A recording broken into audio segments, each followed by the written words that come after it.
Donkey Kong Country is a well-known platforming game that came out in 1994. Following an impressive marketing campaign, Donkey Kong Country received critical acclaim and sold more than 9 million copies worldwide, making it the third most sold SNES game of all time, selling only less copies than Super Mario All-Stars and Super Mario World. Being a popular game, it was eventually ported to two different game systems, the Game Boy Color and the Game Boy Advance. The Game Boy Color port came out in the year 2000. Just a year after Donkey Kong 64. The Game Boy Color port features a few new gameplay additions, such as an extended Winky's Walkway, a brand new level in the final world called Necky's Nightmare, and a new collectible in the form of stickers, plus a few new gameplay options and minigames. Being a mobile port, the game features a few quality of life changes. The game now auto-saves after completing each level, which is obviously a useful feature, but does render lives relatively pointless in return because, well, you only really need lives for midpoints, so, I mean, it's a necessary evil, what you gonna do?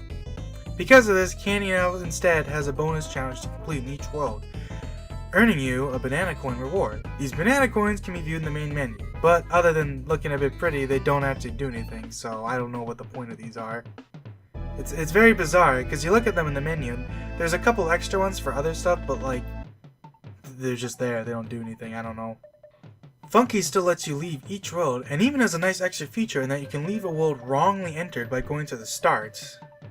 Not needed, but nice extra touch to make replaying levels a little bit easier.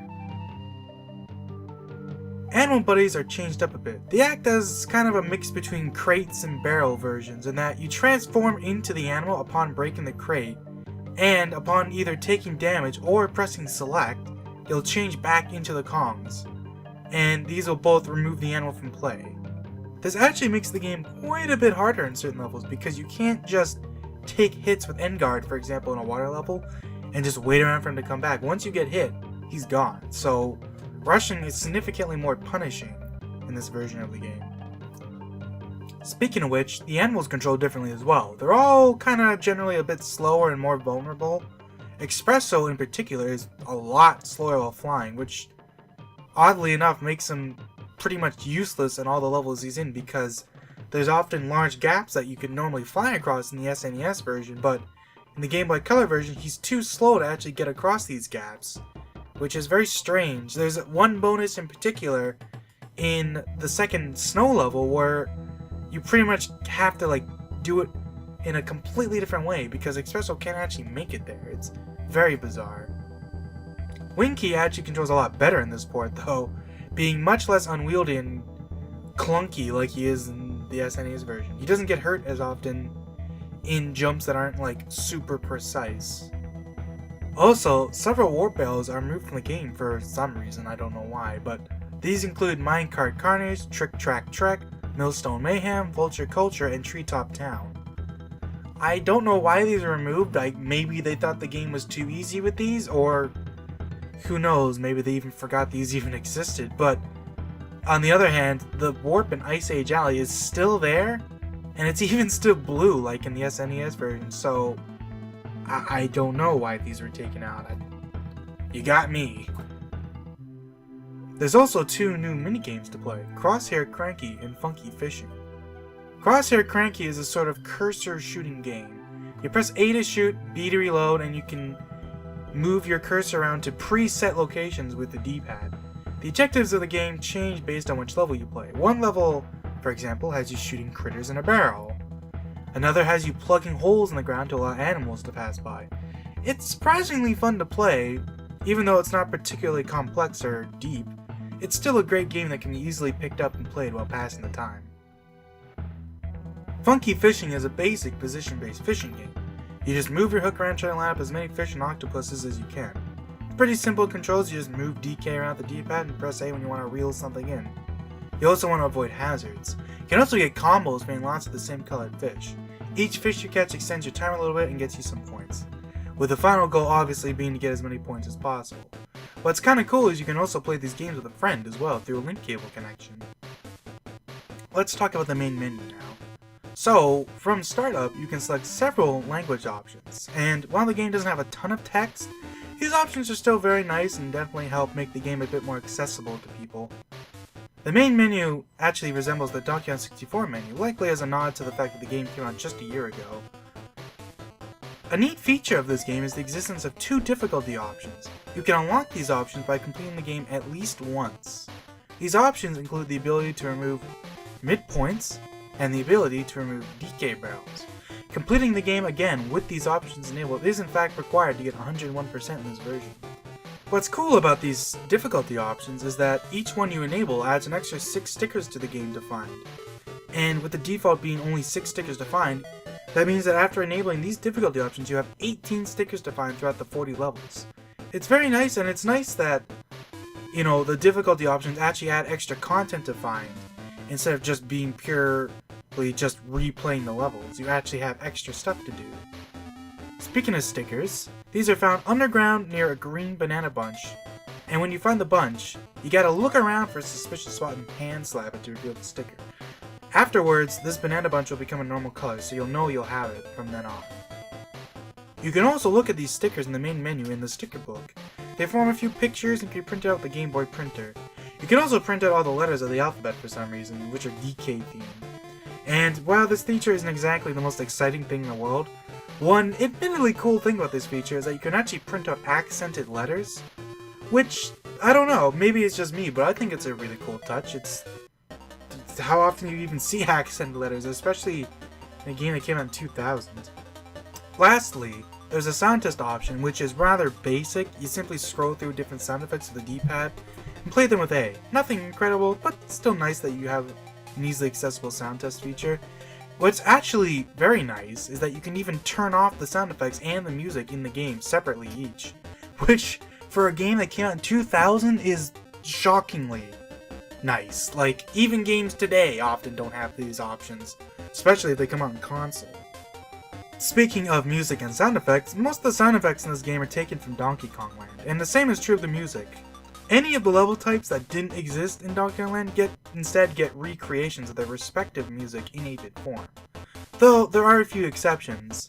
The Misty Mine archetype plays minecart music, and snow levels play ice music for some reason, and instead the ice levels play Kremlantis from Donkey Kong Land, which is kind of a weird thing, but I don't know. I'm the kind of guy that likes the slightly weird changes like that. I think it's cool that music plays in different levels. What's most notable about these music is that the Forest archetype actually has a completely unique theme in this game that was created by David Wise. It's a very nice tune. I'll leave a link to it in the description. It's completely unique, and I didn't even know it existed until fairly recently, because I'd never hear anyone talk about it. Also, even the songs that are remixed for this game are actually typically a bit different. Like, most of them are like having different pacing, have extended sections. Like, listen to Treetop Town, for example, and it's quite a bit slower and creepy sounding. Very cool. Also, some background layer stuff and like weather effects are removed, likely due to system limitations. What I mean is stuff like how at the end of Jungle Hijinks it usually transitions to night. Doesn't do that in this version. Lightning and rain and Rompy Rampage doesn't exist, and any of the snow levels don't have any progressing snow effects throughout the level. While many levels have small changes to make them flow better due to the different interactions and physics in the Game Boy Color version, bosses are actually pretty much identical in each version, having only really just minor timing changes. The only boss that's significantly changed is K. Rool, who in his final phase does only the fast jump that you normally see. He doesn't do any of the slow jumps that you see in the other versions. Also related to K. Rool, the credits fake out during the fight is actually much more believable in this version, in that the music actually changes to the credits theme. It's a nice touch and definitely caught me off guard the first time I heard it. The credits themselves don't actually have a cast of characters and instead have various scenes of environments that don't normally exist in gameplay.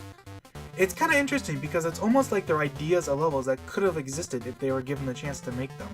Given that there was extra levels put into the game, wow, an extra level plus an extension of a level. But still, I wouldn't be surprised if they'd originally planned to actually add more levels to this port. Would have been cool, but still cool what we got.